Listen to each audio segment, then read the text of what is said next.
Let me tell you a story about how a country with no air force managed to destroy 34% of Russia's strategic bomber fleet in a single night. It's June 1st, 2025. Somewhere deep inside Russia, a Ukrainian agent parks a truck near an airbase. Inside that truck, not explosives, not missiles, just 117 cheap FPV drones worth maybe $60,000 total. Over the next few hours, those drones would destroy aircraft worth $7 billion. Yes, billion with a B. 2 95 strategic bombers, 2 22 supersonic bombers, a 50 surveillance planes, the kind of aircraft Russia literally cannot replace because they stopped making them when the Soviet Union collapsed. They called it Operation Spiderweb. Russia called it a disaster. And that's just one operation. Today we're breaking down Ukraine's most devastating drone strikes, the weapons that are actually winning this war, and the greatest counter to drone warfare that militaries around the world are desperately trying to perfect. Spoiler: electronic warfare helps, but the best counter to a drone is another drone. And Ukraine figured that out before anyone else. Let's dive in. So let's set the scene for Operation Spiderweb, because this operation deserves its own movie deal. For 18 months, Ukrainian security service agents had been planning this strike. They'd infiltrated Russia, established cover identities, opened freight businesses, bought trucks, and positioned themselves within striking distance of 5 Russian air bases spread across 5 time zones, spanning 4,300 kilometers from western Russia to eastern Siberia. The targets? Belaya, Dyagilevo, Ivanovo-Severny, Olenya, and Ukrainka air bases, home to Russia's long-range aviation assets, including 295 and 222M3 strategic bombers carrying Kh-101 cruise missiles. On June 1, 2025, agents launched 117 FPV drones from trucks parked near these air bases. Each drone had its own pilot sitting safely back in Ukraine, thousands of kilometers away, wearing VR goggles and controlling the drone in real time. Here's where it gets wild. The drones use dead reckoning navigation via ArduPilot, open-source software, making them immune to GPS jamming. They communicated via SIM cards over local mobile phone networks, which meant Russian jammers were useless. The pilots targeted specific weak points: fuel tanks in the wings, engine intakes, cockpits. Video released by Ukraine showed 2 95 bombers armed with cruise missiles exploding in massive fireballs, implying the fuel tanks were full and the aircraft had been prepared for strikes. According to Ukrainian officials, 41 aircraft were damaged or destroyed, including 2 95 and 2 22M3 strategic bombers and a 50 early warning surveillance aircraft. The estimated damage: $7 billion. President Zelensky said 34% of Russia's strategic cruise missile carriers stationed at air bases had been hit. That's over a third of Russia's long-range bomber fleet taken out in one night. Russia's immediate response? They declared a state of emergency at Engels and Morozovsk air bases and moved their remaining strategic bombers further east. Translation: they ran away. But here's the kicker. Many of these aircraft types, like the 295 and 222M3, haven't been produced since the Soviet Union collapsed in 1991. They're impossible to replace. Ukraine didn't just damage Russia's air force, they permanently reduced it. And the weapon that did it? Cheap FPV racing drones that you could build at home with parts from AliExpress and a YouTube tutorial. So what are the weapons Ukraine is using to absolutely wreck Russia's military? Let's break them down by category, because not all drones are created equal. 1. FPV Kamikaze drones, the $500 tank killers. FPV Kamikaze's drones cost as little as $400 to $500 to assemble and have been linked to 60 to 80% of Russian losses. These are modified racing quadcopters, originally designed for nerds doing drone racing through obstacle courses, now carrying grenades, anti-tank warheads, or explosives. They're piloted in first-person view using VR goggles. The pilot sees exactly what the drone sees and can maneuver it with insane precision. Ukrainian pilots are hitting moving vehicles, dropping grenades through tank hatches, and destroying artillery positions from kilometers away. Analysts estimate drones account for roughly 70% of battlefield losses for both Russian and Ukrainian forces.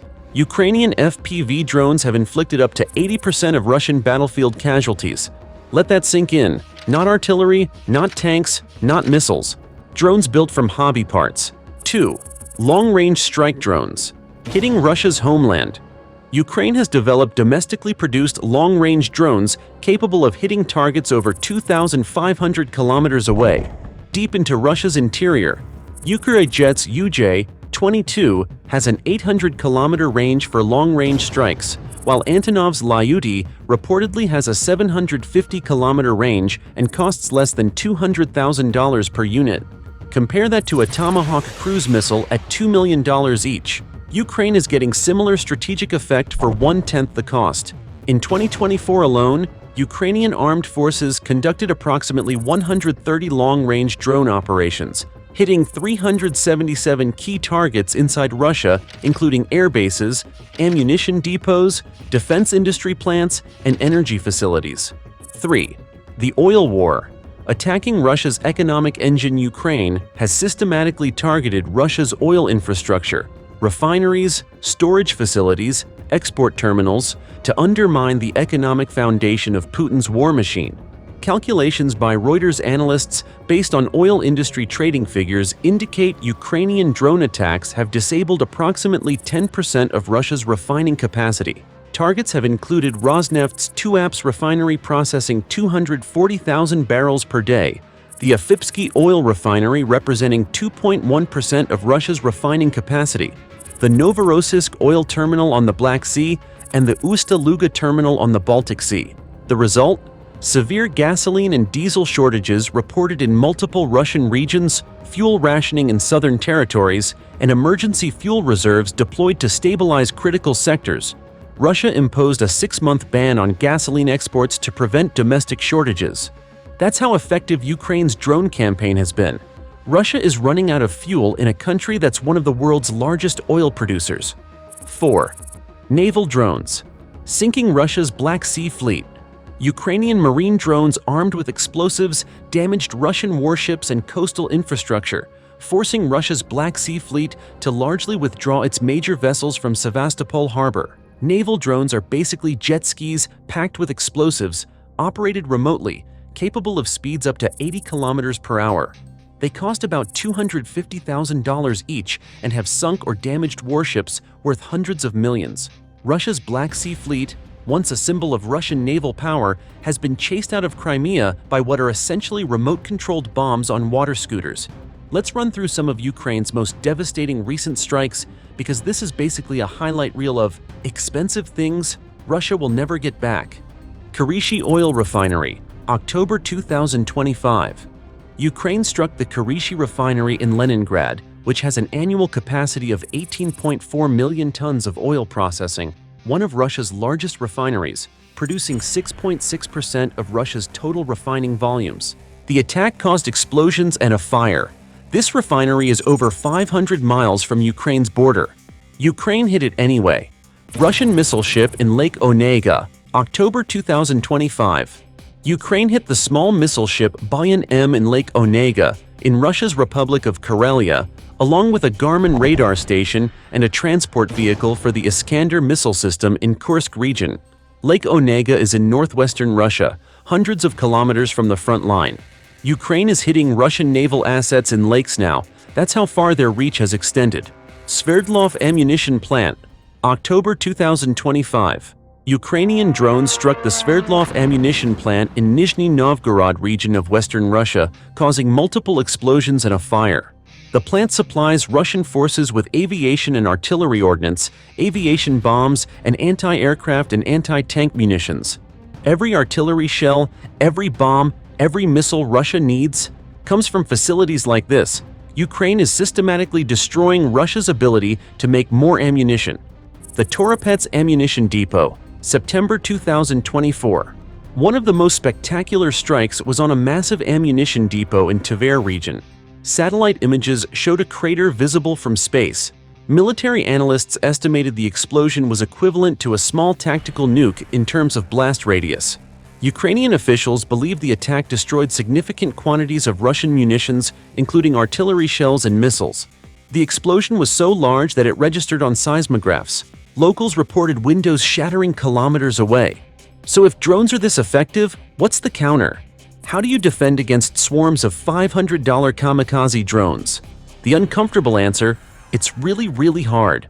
The first layer of drone defense maximizes distance between drones and targets using non-lethal capabilities like electronic warfare, jamming systems that disrupt drone communications and GPS navigation. Devices like Lithuania's EDM-4S Skywiper can jam drone communications out to 3 to 5 kilometers range at a cost of $15,000 per unit. Ukraine has used these extensively against Russian drones. But here's the problem. What we're starting to see is adversaries who understand how those technologies work are adjusting the way UAVs work to get through that jam. Jammers have limitations that create vulnerabilities, because people understand what your counter can do and adjust. Ukraine and Russia are locked in an electronic warfare cat-and-mouse game. One side develops a jammer, the other side modifies their drones to bypass it. The first side updates their jammers, and on and on. The solution Ukraine found? Use fiber optic cables. Drones trail a lightweight cable as they fly, making them immune to electronic warfare and radio jamming. They operate in total radio silence and can't be detected by passive sensors. It's literally 1960s technology, wired connections, applied to 2020's drones. And it works. The downside? Manufacturing bottlenecks.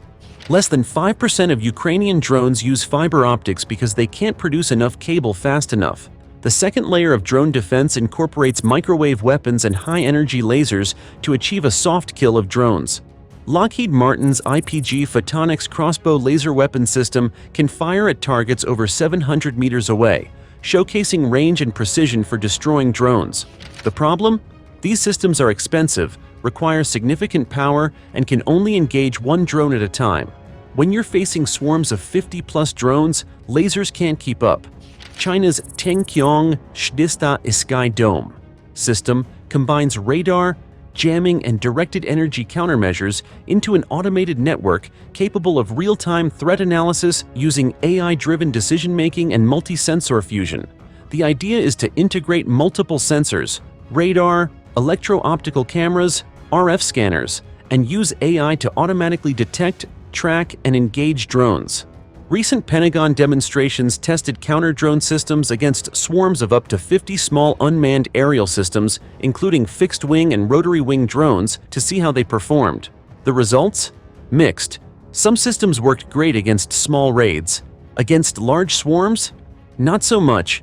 Here's the uncomfortable truth that military analysts don't want to admit.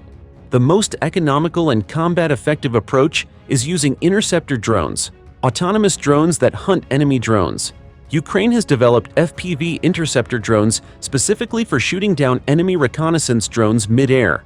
There's footage of Ukrainian drones literally ramming Russian drones out of the sky. Ukraine is developing the Atlas system to control jamming and detection networks remotely, enabling Ukrainian forces to selectively jam enemy drones while maintaining ability to fly their own. It's an arms race. The side that produces more drones faster wins. By February 2025, Ukraine could produce up to 4 million drones per year at full capacity, with around 500 domestic drone manufacturers. Russia is scrambling to catch up. China is watching and taking notes. The US military is freaking out because they realize their billion-dollar air defense systems weren't designed for this. So where does all this leave us? What does the future of warfare look like when a $500 drone can destroy a $5 million tank? Ukraine has proven that cheap, mass-produced systems can overwhelm expensive, high-tech platforms. Why build one $80 million F-35 when you could build 40,000 attack drones for the same price? Ukraine's use of cheap drones to strike targets deep within Russia provides a blueprint for asymmetric warfare that smaller nations and non-state actors can replicate. Every tank destroyed by a Ukrainian drone is one less threat NATO might face. Europe is treating Ukraine's drone defenses as the continent's first line of defense against Russia. Ukraine has established a 15-kilometer kill zone patrolled by drones along front lines, making it extremely challenging to concentrate troops for major offensive operations. NATO is reportedly exploring creating its own drone wall on the alliance's eastern flank. Imagine a permanent 15-kilometer buffer zone where nothing moves without being instantly detected and attacked. No infantry, no tanks, no helicopters, just constant automated surveillance and kill capability. That's not a battlefield. That's a drone-enforced, demilitarized zone. Ukraine aims to produce 4 million drones annually, with FPV drone output rising from 20,000 per month in 2024 to 200,000 per month in 2025. We've come full circle. World War II was won by whoever could build more tanks, ships, and planes fastest. World War III will be won by whoever can mass-produce drones fastest. Ukraine launched a new branch of its armed forces dedicated exclusively to unmanned systems. That's like creating a new military service, the Drone Force, just for UAVs. President Zelensky established Ukraine's Unmanned Systems Force in early February 2025, a new branch of the Ukrainian military dedicated to drone warfare. The message is clear. Drones aren't a supporting capability. They're the main effort. So there you have it. The story of how Ukraine used drones worth pocket change to destroy Russia's strategic bomber fleet, cripple their oil industry, sink their navy, and fundamentally change modern warfare. Operation Spiderweb destroyed $7 billion worth of aircraft with $60,000 worth of drones. FPV Kamikaze drones costing $500 are responsible for 70% of all battlefield casualties. Long-range strikes are hitting Russian targets 2,500 kilometers away. Naval drones chase the Black Sea Fleet out of Crimea. And the best counter to a drone? Another drone. Electronic warfare helps. Lasers might work someday. But right now, the only reliable defense is building more drones than the enemy and using them better. This is the future of warfare. Cheap, mass-produced autonomous systems, overwhelming expensive platforms. The age of the $5 million tank and the $80 million fighter jet is ending. The age of the $500 kamikaze drone has arrived. If you enjoyed this breakdown of Ukraine's drone warfare revolution, annihilate that like button, subscribe for more military analysis, and drop a comment. What do you think is the best counter to drone swarms? Stay informed, stay curious, and remember, sometimes the best weapon isn't the most expensive one. It's the one you can build 10,000 of.